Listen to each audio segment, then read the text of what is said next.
I asked that question when I came to appreciate a World War II veteran in our own family who, at the age of 18 years old, was a captain and a pilot of a B-17 Flying Fortress.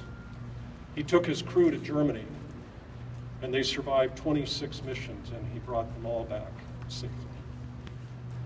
I asked that question when I was commanding my airborne brigade at Fort Bragg.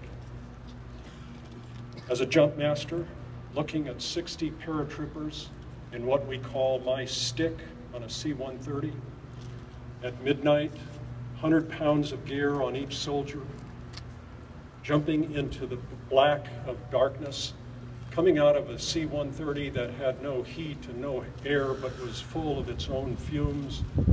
Those soldiers wanted out of that airplane, but they then had to get on the ground. And as they stood up, as they hooked up, and as the Air Force loadmaster handed me the plane and the door, I put the first soldier in the door and I told him to go. And he went, simply because someone of a higher rank told him to do so. And he knew that he would let down his buddies if he did not.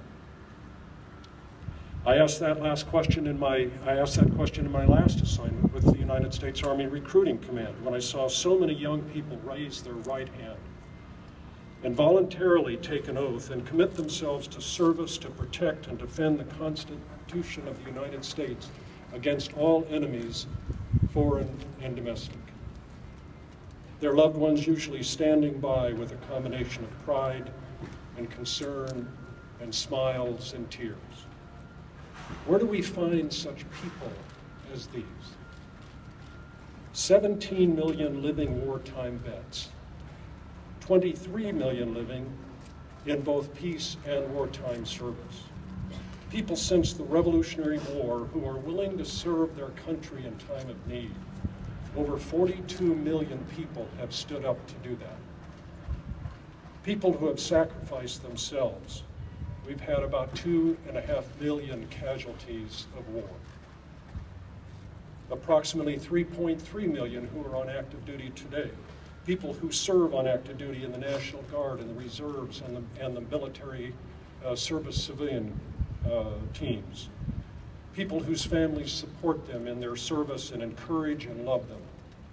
People who come from every part of our society, from every corner of our land, people who demonstrate the value and importance of diversity and teamwork and mutual respect, and most of all, values. Where do we find people such as this? It's hard. 75% of the young people between the age of 17 and 24 are not qualified to serve in our armed forces, either because of their weight or their physical ability or their test scores or the fact that they did not graduate from high school or they have a felony record.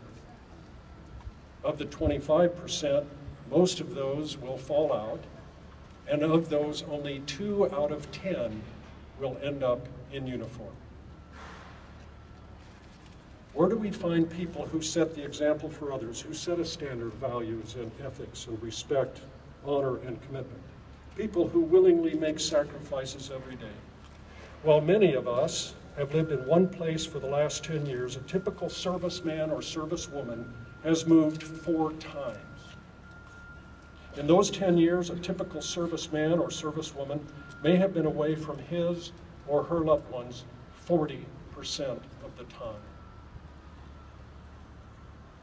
In serving in Afghanistan or Iraq or many, many other places on the globe. Imagine the sacrifice, hope, and courage those moves and separations require of the veteran and their families. And where can we find people such as these? Well, we find them in our homes across our land, relatives of yours, of mine, citizens who answer the call to serve, people we work with, patients we serve. And what do we do to honor these people?